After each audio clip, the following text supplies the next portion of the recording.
जय हिंद जय भारत दोस्तों, welcome to our channel genius of commerce. Guys, आज की इस वीडियो में मैं आपसे बात करने वाला हूं बिजनेस ऑर्गेनाइजेशन का जो आपका एग्जाम है जल्द से जल्द आने वाला है।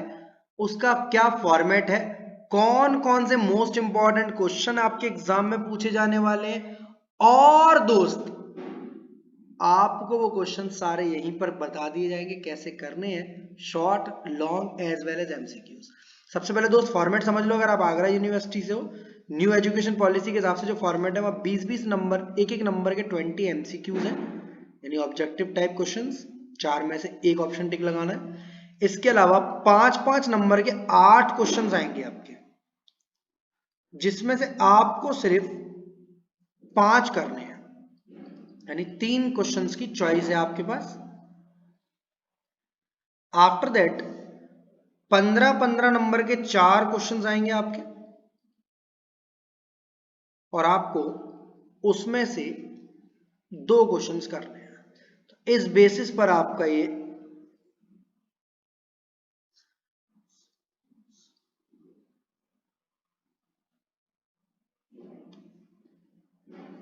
120 मार्क्स का पेपर आएगा, जिसमें से आपको 75 मार्क्स का अटेम्प्ट करना है। आप लाना, आप 75 में से 70 चाहते हो, 60 चाहते हो, 55 आते हैं आपके, वो डिपेंड करता है कि आप क्या लिख कर आए हो। ये बेटा सारे questions compulsory, all questions are compulsory. MCQ में कोई चॉइस नहीं होती यार। एमसीक्यू का तो मतलब ही होता है कि 4 में से कुछ ना कुछ टिक लगाना है, जय माता दी बोलकर। मैं आपको एमसीक्यूज भी कराऊंगा, लॉन्ग आंसर्स भी बताऊंगा, और शॉर्ट क्वेश्चंस भी आपको बताऊंगा, और कैसे लिखना है ताकि आपके मार्क्स ज्यादा आए। होता क्या है कि कुमार में या कोई भी रिफ्रेशर बुक संजय यूज कर रहे हो, या और कोई नोटबुक यूज कर रहे हो, नोट्स यूज कर रहे हो किसी टीचर के, तो वो बहुत क्लियर कट सा लिखता है। जैसे हम लोग सीबीएसई क्लास 12th में एग्जाम पेपर देखे, what do you mean by communication, communication की डिफाइन करो, वहां पूछ रहा है फॉर्मल कम्युनिकेशन, इनफॉर्मल तो लिखेंगे नहीं तो नहीं लिखेंगे, बट यहाँ ऐसा नहीं है दोस्त। यहाँ सिंपल समझ लो। मैं सबसे पहले आपको टॉप 10 क्वेश्चन बताने वाला हूं, जिसमें से 2 तो नहीं, चारों क्वेश्चन वही वाले आने वाले हैं आपके, लॉन्ग क्वेश्चन चारों। सर हमारे पास चॉइस रहेगी कि हमें 2 कौन से करने हैं। इसके बाद जब वीडियो का पार्ट 2 आएगा तब मैं आपको यही बताऊंगा कि हम और क्या क्या कर सकते हैं एग्जाम में हमारे मार्क्स बढ़ जाए। ठीक है, वैसे वैसे देकर पास होने की वो जुगाड़ नहीं बता रहा हूँ, दूसरी मेहनत कर one day before exam video है, आप चाहो तो एक बार पहले देख लो, और ये क्वेश्चन को मोस्ट इंपॉर्टेंटली टिक कर लो, क्योंकि बिजनेस एग्जाम है, बिजनेस ऑर्गेनाइजेशन का एग्जाम है। तो सबसे पहली डेफिनेशन आपसे ये तो पूछना बनता है कि बिजनेस क्या है। चांसेस है क्वेश्चन बड़ा आएगा, लॉन्ग में आएगा, what do you mean by business, यानी कुमार रिफ्रेशर बुक अगर आप ये वाली यूज करते हो, जनरली बच्चे ज्यादातर ये यूज करते हैं। सो बेटा लॉन्ग में क्वेश्चन नंबर 2 के नाम से दिया हुआ है, लॉन्ग क्वेश्चन में, ये भी मैं लिख दे रहा हूँ आपको ताकि आपके वाले क्वेश्चन वहां से टिक होते जाए। What do you mean by business, इसके अलावा आप यहाँ से नेचर लिख सकते हो, फीचर्स लिख सकते हो, इसके इंपॉर्टेंस लिख सकते हो, ऑब्जेक्टिव्स लिख सकते हो, लिमिटेशन वगैरह है तो वो लिख सकते हो, नहीं है तो नहीं। मतलब वो सिंपल आपसे पूछता है what do you mean by business, या फीचर्स ऑफ बिजनेस, या नेचर ऑफ बिजनेस, या टाइप्स ऑफ बिजनेस, कुछ भी लिख सकते हो। क्वेश्चन नंबर 2 आपके लिए लॉन्ग, यहाँ बहुत ज्यादा इंपॉर्टेंट है दोस्त, क्योंकि बिजनेस ऑर्गेनाइजेशन, बिजनेस वर्ड तो पूछेगा ही पूछेगा। सर ऑर्गेनाइजेशन भी पूछ सकता है, या ऑर्गेनाइजेशन भी पूछेगा, हाँ अभी देखते हैं। नेक्स्ट, व्हाट डू यू, एक मिनट, व्हाट डू यू नहीं है, नेक्स्ट क्वेश्चन है आपका, difference between industry, trade and commerce. Difference between industry, trade and commerce, तीनों के बीच में डिफरेंस बताइए। इंडस्ट्री, ट्रेड और कॉमर्स के बीच में क्या डिफरेंस होता है। लॉन्ग क्वेश्चन नंबर 4 है, सेम छाप के आ सकते हो, वहां एड्स टू ट्रेड भी दिया हुआ है, ऑक्सिलरीज टू ट्रेड भी दिया। डिफरेंस है बेटा, 15 नंबर के क्वेश्चन के लिए आपको पूरा ढंग से याद कर लिखना है। इसके अलावा शॉर्ट से रिलेटेड अगर कोई कहानी बनती है, गूगल से सर्च कर कुछ डालना चाहते हो तो मना नहीं है, डाल सकते हो। प्रैक्टिकल एग्जाम्पल लिख के आना चाह सकते हो, लिख के आ सकते हो, कोई भी दिक्कत नहीं है। नेक्स्ट क्वेश्चन जबरदस्त है, जोरदार है और दमदार है। लॉन्ग में तो चांसेस बहुत ज्यादा भी है, अदरवाइज शॉर्ट में तो डेफिनेटली आएगा। मैं जब शॉर्ट क्वेश्चंस बताऊंगा आपको तो वहां बताऊंगा सर लॉन्ग अलग से याद करें, शॉर्ट अलग से याद करें, हाँ, ताकि आपका लॉन्ग से शॉर्ट वाला कंटेंट, ताकि ये बुक आपकी भाई 2 दिन के अंदर खत्म भी तो करनी है पूरी, नहीं तो आप लगे रहो एक एक क्वेश्चन करते रहो, एग्जाम से 10 क्वेश्चन भी नहीं हो पाएंगे आप। फिर मैं आपको टॉप 10 में से बता रहा हूँ, इन्हीं में से पेपर आएगा। What do you mean by business combination? Business combination क्या होता है? जब कोई बिजनेस कंबाइन होता है तो आप गूगल पर सर्च करेंगे तो there are number of business which are working together as combined form. Combined form में मर्जर, एक्विजिशन, आपका बिजनेस मर्जर, ठीक है, अब्जॉर्प्शन, इस टाइप से नाम से बिजनेस कम, जैसे वोडाफोन आइडिया टाइप की चीज। What do you mean by business combination? और इसी में जो अंदर पार्ट्स है वो है difference between horizontal and vertical. Chances है कि एक पूरा कंप्लीट क्वेश्चन आ सकता है आपका लॉन्ग में, जिसमें आपको सब लिख कर आना है, बिजनेस कॉम्बिनेशन क्या होता है, हॉरिजॉन्टल वर्टिकल क्या होता है, सारी बातें। अदरवाइज शॉर्ट पे आ सकता है। लॉन्ग क्वेश्चन कौन कौन से रेफर कर सकते हो, शॉर्ट क्वेश्चन कौन कौन से, दोनों ही बता दे रहा हूं मैं आपको। लॉन्ग में आप जा सकते, पहले शॉर्ट में देख लो आप, क्योंकि कंटेंट आपका अच्छा बनेगा शॉर्ट से। ये वो बता रहा हूँ जो कुमार बुक से 31, 33, 34 एंड 35। इससे क्या होगा सर, पूरा पूरा याद नहीं हुआ तो कोई दिक्कत नहीं है, एक बार, दो बार, तीन बार, चार बार, पांच बार पढ़ लो बस। खाली एक बार लिख कर देखना, एक बार लिख कर जाना अनिवार्य है। अदरवाइज वहां बैठे रहोगे, चीजें माइंड में तो आएंगी पर लगेगा यार लिखे क्या, और पड़ोसी लिख रहा होगा क्योंकि वो लिख कर आया क्वेश्चन को घर से। और एक बार मेरी एक बात मान लोगे सर, पिछली साल वाले बच्चों के तो बहुत सारे नंबर आए थे, वो लिख कर नहीं गए थे भैया, वो एमसीक्यू पैटर्न हो गया था दोस्त पिछली साल।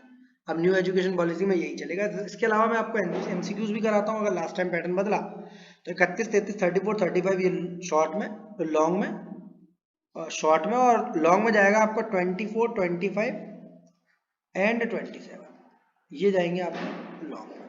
क्वेश्चन नंबर 1 2 3, बिजनेस क्या होता है, नेचर, फीचर, इंपॉर्टेंस, ऑब्जेक्टिव्स क्या होती है, difference between industry, trade and commerce. साथ साथ नोटिंग कर लो, क्वेश्चन आपकी बुक के ही है पर मैंने जिस तरह लिखे हैं जिससे आपको कंफ्यूजन कम से कम हो गया। आप बहुत सारे क्वेश्चन छोड़ कर जा सकते हो एक तरीके से, यही वाले कर जाओ बस। Next question most important question हो सकता है एग्जाम के लिए, शॉर्ट लॉन्ग एमसीक्यू सभी में आएगा ये क्वेश्चन। सर ऐसा कौन सा क्वेश्चन है जी? What do mean by company? अगर आप बिजनेस ऑर्गेनाइजेशन पढ़ रहे हो, फॉर्म्स ऑफ बिजनेस ऑर्गेनाइजेशन पढ़ रहे हो, तो आपको पता होता है कि हम इंडिविजुअल बिजनेस करते हैं, सोल प्रोप्राइटरशिप में, घर के लोग मिलकर करते हैं, हिंदू अनडिवाइडेड फैमिली में, बाहर के लोगों के संग मिलकर करते हैं, पार्टनरशिप में बिजनेस को कंबाइन करते हैं, बिजनेस कॉम्बिनेशन में अलग से कंपनी बनाए करते हैं, कंपनी में कंपनी 1 पर्सन हो सकती है, कंपनी होल्डिंग हो सकती है, कंपनी सब्सिडरी हो सकती है, कंपनी प्राइवेट हो सकती है, कंपनी पब्लिक हो सकती है, कंपनी के फीचर्स होते हैं। मतलब ये सारी बातें लिखा रहा हूँ, मतलब what do you mean by company. Simple question आना है, कंपनी क्या होती है, अंदर ही अंदर है आपके टाइप्स ऑफ कंपनी, वहां है आपकी होल्डिंग एंड सब्सिडरी क्या होती है, holding and subsidiary, private versus public क्या होती है, holding subsidiary, private public. Company से रिलेटेड एक बड़ा क्वेश्चन आया तो खूब लिख सकते हो, गूगल से एग्जांपल ले लो, प्राइवेट लिमिटेड कंपनी के एग्जांपल 10-5, ठीक है, पब्लिक लिमिटेड के रिलायंस इंडस्ट्रीज लिमिटेड हो गई, ठीक है, गोदरेज हो गई, agro products, number of examples उनके बारे में लिखिए ना कि ये कंपनी पिछले इतने साल से काम कर रही है। मना नहीं है किसी कंपनी की हिस्ट्री वगैरह लिखना, बट कंपनी से रिलेटेड क्वेश्चन आए तभी लिखना, पार्टनरशिप से आए और कंपनी लेके आओगे तो मजा नहीं आएगा। नेक्स्ट क्वेश्चन अगेन इंपॉर्टेंट हो सकता है, इसके लिए मैं लॉन्ग शॉट बता दूं अगेन। यहाँ लॉन्ग क्वेश्चन 12-13, इसके अलावा अगर आपको शॉर्ट क्वेश्चन कोई दिख रहा है, ऐड हो सकता है तो याद कर जरूर जाना, अदरवाइज आप गूगल के एग्जांपल लिख सकते हो, इसके अंदर 1 पर्सन कंपनी भी लिख सकते हो आप, एक सिंगल बंदा भी कंपनी बना सकता है, ठीक है। नेक्स्ट है आपका what do you mean by partnership. Partnership क्या होती है? जिस तरह कंपनी बनाकर करी जाती है, शेयर होल्डर होते हैं, टाइप्स ऑफ कंपनीज होती है, इसी तरह आपकी पार्टनरशिप जो आपने क्लास 12th में अकाउंटिंग पढ़ रखी है पूरी की पूरी, कॉमर्स वालों ने, जो लोग साइंस या आर्ट से बीकॉम कर रहे हैं उनकी बात नहीं कर रहा हूँ। What do you mean by partnership, इसके अंदर आप लिख कर आओगे जनरल पार्टनरशिप, ठीक है, इसके अंदर वर्सेस एलएलपी, ठीक है, या लॉन्ग शॉर्ट मिल जाएंगे, मैंने यहाँ क्वेश्चन नंबर नहीं लिखे हैं, लॉन्ग या शॉर्ट आपको जरूर मिल जाएंगे। General partnership, LLP, 12th class की बुक अगर आप अकाउंट्स वाली देखोगे तो स्टार्टिंग के 5-6 पेज राइट्स ऑफ पार्टनर लिख सकते हो आप, उसमें पार्टनर के क्या क्या राइट होते हैं पार्टनरशिप के अंदर। इसके अलावा फीचर्स लिख सकते हो पार्टनरशिप के, इंपॉर्टेंस लिख सकते हो पार्टनरशिप की, एडवांटेजेस डिसएडवांटेजेस के, पार्टनरशिप बनी रहती है, कंपनी नहीं बनती तो क्या फायदे हैं, और पार्टनरशिप होने के डिसएडवांटेजेस क्या होते हैं, टैक्स बर्डन बहुत ज्यादा होता है, सभी चीजें आप लिख कर आओगे तभी एग्जाम में नंबर आएंगे। ये मत सोचो ये कुमार से पॉइंट याद नहीं हो रहा तो इसका क्या, हाँ लिख लगते हो आप, चाहो व्हाट्सएप नंबर अपना यहाँ छोड़ रहा हूँ कि सर हम जो लिख रहे हैं वो एक बार चेक कर लेना सही है या नहीं, तो बिल्कुल चेक कर लूंगा यार, मुझे कोई दिक्कत नहीं है। मैं कई सारे बच्चों की क्वेरीज बताता हूँ 11th 12th BCom CA CS CMA वालों की, तो आपकी बता दूंगा। एग्जाम में आपकी थोड़ी सी भी हेल्प कर पाऊँ तो मेरा बहुत बहुत योगदान रहेगा खुद के लिए। 7906786321 पर आप मुझे व्हाट्सएप कर पूछ सकते हैं कि ये क्वेश्चन को लर्न करने के बाद हम जो लिख रहे हैं वो हमारे लिए सही है या नहीं, क्योंकि नंबर ऑफ स्टूडेंट मेरे को जनरली भेजते रहते हैं। 5 क्वेश्चन मैंने आपको बताए, अभी 5 और बताने वाला हूँ जिसका एक भी एक्स्ट्रा नहीं कर जाना। उन्हीं 10 क्वेश्चन में से चांसेस है लॉन्ग शॉर्ट और एमसीक्यूज आ जाएंगे। पार्ट 2 आएगा आपके लिए, पार्ट 1 में कंप्लीट है वैसे इन्फॉर्मेशन, कोई इतना देख कर जाए एग्जाम में डेफिनेटली पास हो जाएगा, बट नंबर हमें पूरे लाने हैं, लाइक ज्यादा से ज्यादा लाने हैं, उसके लिए पार्ट 2 जरूर देखना है आपको। पार्ट 1 में भी 5 क्वेश्चन और रहेगा, उनको मैं अभी और कंप्लीट करूंगा। इसके बाद दोस्त क्वेश्चन नंबर 6 आपका, क्योंकि फॉर्म्स ऑफ बिजनेस ऑर्गेनाइजेशन तो एक क्वेश्चन डेफिनेटली आना है, लाइक कंपनी मैंने बता दी, पार्टनरशिप बता दी। नेक्स्ट अगर आप सोल प्रोप्राइटरशिप में जैसे इंडिविजुअल बिजनेस करते हो तो वो क्या होता है, उसके फीचर्स क्या होते हैं, डिसएडवांटेजेस एडवांटेजेस क्या होते हैं और लिमिटेशन क्या होते हैं। तो सोल प्रोप्राइटरशिप या सोल ट्रेड कर एक क्वेश्चन आ सकता है। आप ही की बुक का क्वेश्चन नंबर 8 या 6 होगा, देख लेना एक बार लॉन्ग वाला। सिंपली आप वही कर जाएंगे, इसके अलावा पड़ोस मोहल्ले में जितनी दुकान है सब सोल राइटरशिप सोल प्रोप्राइटरशिप है। दर्जी की दुकान, सैलून वाले की दुकान, कारपेंटर, साइकिल की दुकान, किराने की दुकान, दूध दही डेयरी, सब सोल प्रोप्राइटरशिप के एग्जाम्पल है, आप लिख कर आ सकते हैं। इनसे रिलेटेड बिजनेसेस किस तरह वर्क करते हैं, स्मॉल कैपिटल अमाउंट लगता है, प्रॉफिट का जो परसेंटेज है पूरा पूरा 1% पर जाता है, लॉसेस जो है इसको शेयर करने की कोई दूसरा, मतलब अगर सुख नहीं बांट सकता तो दुख भी बांटने के लिए कोई नहीं होता इनके पास। नेक्स्ट इसके बाद आता है सोल प्रॉपर्टरशिप का जॉइंट हिंदू फैमिली, ये भी एक टाइप का बढ़िया बिजनेस है अपने देश में। जॉइंट हिंदू फैमिली, इसको हिंदू अनडिवाइडेड फैमिली बोलते हैं। तो दोनों में से कोई एक टाइप का क्वेश्चन यहाँ भी आ सकता है आपका, सोल प्रॉपर्टरशिप और जॉइंट हिंदू फैमिली। ये भी आप ही की बुक में लॉन्ग क्वेश्चंस में दिया हुआ है, एक बार देख लेना। अब कहानी होती है या तो कंपनी पार्टनरशिप से चांसेस ज्यादा उसके, जो मैंने पहले 5 दिए हैं इनके चांसेस हैं बट उतने नहीं है जितने 5 में से, बट मैं आपको 10 में से चारों बता रहा हूँ ना, 2 आपको कौन से करने वो आप देख लेना, ठीक है। 10 ये क्वेश्चन कर जाओ, शॉर्ट लॉन्ग एमसीक्यू, बहुत हद तक आपका पेपर होने वाला है। पार्ट 2 में मैं आपको और भी कुछ बताऊंगा। इसके बाद जो नेक्स्ट क्वेश्चन आ रहा है वो आपका आ रहा है कोऑपरेटिव सोसाइटी। ये लगती कंपनी जैसी हैं, होती कंपनी जैसी हैं, बिजनेस कंपनी की तरह पूरे देश में करती हैं जनरली, बट इनको कोऑपरेटिव ऑर्गेनाइजेशन या कोऑपरेटिव सोसाइटी बोलते हैं। जिसका फेवरेट एग्जांपल हमारा favourite Amul the taste of India एक कोऑपरेटिव सोसाइटी में रजिस्टर्ड है, कोऑपरेटिव ऑर्गेनाइजेशन है Amul the taste of India. दोस्त वो जो है आपका क्वेश्चन वो भी आपके एग्जाम में आ सकता है, और आप अगर गूगल पर डालेंगे top 10 cooperative society in India या टॉप 10 कोऑपरेटिव ऑर्गेनाइजेशन इंडिया, तो आपको कुछ एग्जांपल्स लिख कर आएंगे, आप उनके बारे में भी लिख सकते हो इस एग्जांपल के साथ, जो बुक में कुमार में नहीं है। इससे आपका नॉलेज भी थोड़ा ग्रो होगा, एक्सप्लोर होगा, और आपको लिखने में आसानी होगी, खुद का बनाया होगा।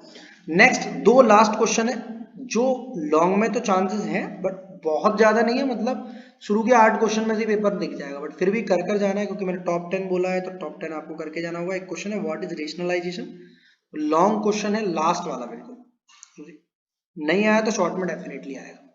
और लास्ट है क्वेश्चन नंबर 10 प्लांट लेआउट, ठीक है। ये 2 क्वेश्चन ऐसे हैं जो कि थोड़े से नए हैं, आपने 11th 12th में कम ही पढ़ा होगा, बाकी सबके बारे में आप 11th 12th से जानते हो, पार्टनरशिप क्या होती है, कंपनी क्या होती है, सोल प्रोप्राइटरशिप की क्या कहानी होती है, एलएलपी किसको बोलते हैं। प्लांट लेआउट जो शायद क्वेश्चन नंबर 15 है लॉन्ग का। तो बेसिकली ये आपके कुछ क्वेश्चंस हैं, 5 क्वेश्चन मैंने डिटेल में बताया किस तरह लिखने हैं, क्या क्या इनमें मैटर घुस सकता है, क्योंकि वो ज्यादा इंपॉर्टेंट है। 5 क्वेश्चन डायरेक्ट कुमार से लिख सकते हो, और इनसे रिलेटेड चीजें अगर आपको गूगल पर सर्च करते हो देन मेरे को व्हाट्सएप करते हो कि सर क्या हम जो लिख रहे हैं वो सही तरीका है, मैक्स मार्क्स इससे ज्यादा आ जाएंगे हमारे।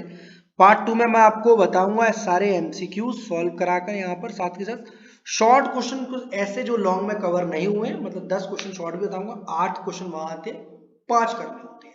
वैसे डेफिनेटली आपको 10 क्वेश्चन में से इतना मटेरियल मिल जाएगा, इतना मटेरियल मिल जाएगा कि आप शॉर्ट और लॉन्ग दोनों कर लो, बट पार्ट 2 में हम खास शॉर्ट क्वेश्चन और एमसीक्यू, तो वेट करना, कमेंट सेक्शन में बताना पार्ट 2 कब चाहिए, पार्ट 1 के जस्ट बाद या थोड़े टाइम बाद। वीडियो अच्छी लगी तो लाइक, दोस्तों के साथ शेयर, करेंगे।